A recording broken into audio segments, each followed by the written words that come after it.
বন্ধুরা, আশা করব আপনারা সকলে ভালো আছেন। আপনারা দেখছেন আজকের রাজনীতি।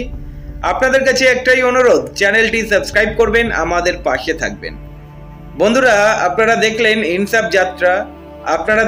ইনসাফ যাত্রাতে ধ্রুবজ্যোতি সাহা, মীনাক্ষী মুখার্জি এবং অন্যান্য কমরেডরা অক্লান্ত পরিশ্রম করেছে। অসংখ্য ভিডিও, অসংখ্য ছবি সোশ্যাল মিডিয়াতে ছেয়ে গিয়েছে। আর যাদের কারণে এই অসংখ্য ছবি, অসংখ্য ভিডিও সোশ্যাল মিডিয়াতে ঘোরাফেরা করছে, তাদের কথা না বললে নয়। তাই আজকে আমি তাদের কথা বলবো। বন্ধুরা, এমন কমরেড রয়েছেন যারা অফিসে ছুটি পাননি, কিন্তু 56 দিন পথে হেঁটেছেন। এমন কমরেড রয়েছেন, এই ইনসাফ যাত্রার মধ্যে বিয়ের ডেট পড়েছিল, কিন্তু ইনসাফ যাত্রার জন্য বিয়ের ডেট ক্যান্সেল করে দিয়েছেন। ভাবতে পারছেন দলের প্রতি কতটা আবেগ? এই দলের প্রতি পাগলপন না থাকলে কখনো এটা সম্ভব নয়। কোয়ামুল শেখ, রঘুনাথপুর, মুর্শিদাবাদে বাড়ি, সোশ্যাল মিডিয়া ওয়ার্কার। ওনার বিয়ের ডেট পড়েছিল এই ইনসাফ যাত্রার মধ্যে।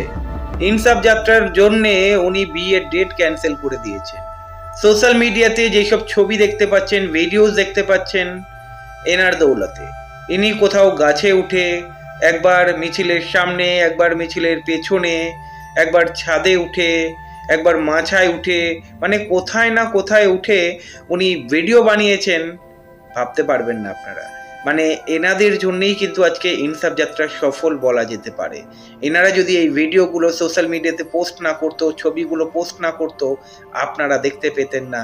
এবং হতে পারে এই ইনসাফ যাত্রা যে মাতামাতি হচ্ছে ইনসাফ যাত্রাকে নিয়ে, এতটা মাতামাতি হতো না। এমনিতেও তো ওই স্ট্রিম মিডিয়া দেখায় না। যদি এনারা অক্লান্ত পরিশ্রম না করতেন, কখনো এটা সম্ভব ছিল না। মীনাক্ষী মুখার্জি এদের সম্বন্ধে কি বললেন আপনাদেরকে শোনাবো। শুনুন মীনাক্ষী মুখার্জি কি বলেছেন। এই যে যাদেরকে তুললাম না একটু আগে, जो लोग सोशल मीडिया के जरिए हम लोगों का बात आप लोगों तक पहुंचा रहे हैं, এরা যে খুব সুখে কাজ করছে এমনটা নয়। কেউ নিজের চাকরিতে ছুটি নিয়ে এসেছে, আর ছুটি বাকি নেই, এবারে উইদাউট পে হচ্ছে, আবার গিয়ে তাকে কেউ গোলাপ ফুল দিয়ে বরণ করবে না, বরং তার উপরে নানান আক্রমণ হবে।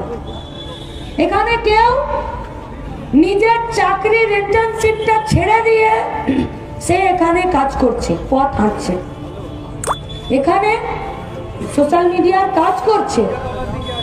আমাদের শুনে একটু মজা লাগবে, কিন্তু সে তার জীবনের প্রেম, ভালোবাসা, বিয়ের ডেট পড়েছিল ইনসাফ যাত্রার মধ্যখানে, সে তার বিয়ের ডেটটাও ক্যান্সেল করে ব্রিগেড সমাবেশের পর করে এসেছে।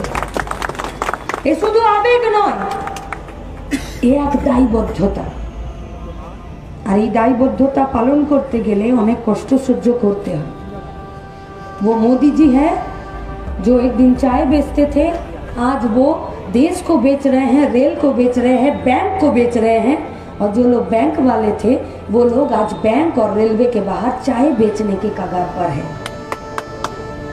जिस अखबार के जरिए ये बात जनता तक जाना चाहिए था कि किसके लिए इंसाफ है, किसका इंसाफ है, कौन देगा और किससे मांगा जा रहा है, वो अखबार पहले छपता था, उसके बाद बिकता था। आज वही अखबार पहले बिक जाता है, उसके बाद छपता है।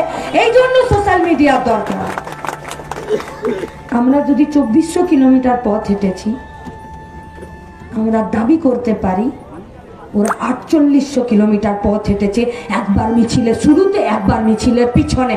তাই এরা এদের চোখ দিয়ে, এদের ক্যামেরা দিয়ে, এদের মোবাইল দিয়ে রাত দিন ইনসাফ যাত্রার নেতাদের গালি খেয়ে স্থায়ী পদযাত্রীদের সঙ্গে তালে তাল মিলিয়ে ডিওয়াইএফআই এর কর্মীরা আমাদের এই পদযাত্রাকে, আমাদের এই দাবিকে, আমাদের এই লড়াইকে গোটা রাজ্যবাসীর কাছে অক্লান্ত পরিশ্রমে আমরা রাত্রিবেলা পদযাত্রা শেষ করে নিজেদের জামা কাপড় যখন কাচি, যখন আমরা নিজেরা একটু সবার একটু চা খাওয়ার জন্য যাই, তখন এই সব আমাদের কমরেডরা রাত্রিবেলা ল্যাপটপ আর মোবাইল নিয়ে বসে যায় যে পরের দিন আর রাত্রিবেলা যা পেয়েছি সেটা রাজ্যবাসীর কাছে পৌঁছে দিতে।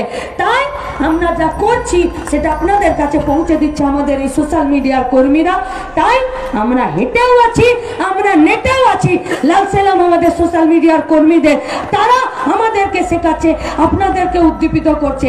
তাই আজকে 40তম দিনে আজকে এই মঞ্চ জমি হাঙরদের বিরুদ্ধে, এই মঞ্চ শিল্প বেচে দেওয়ার বিরুদ্ধে, এই মঞ্চ চাকরি চুরি করা, রেশনের চাল চুরি করার বিরুদ্ধে, এই মঞ্চ সোশ্যাল মিডিয়ার আমাদের স্থায়ী পদযাত্রীদের পক্ষে।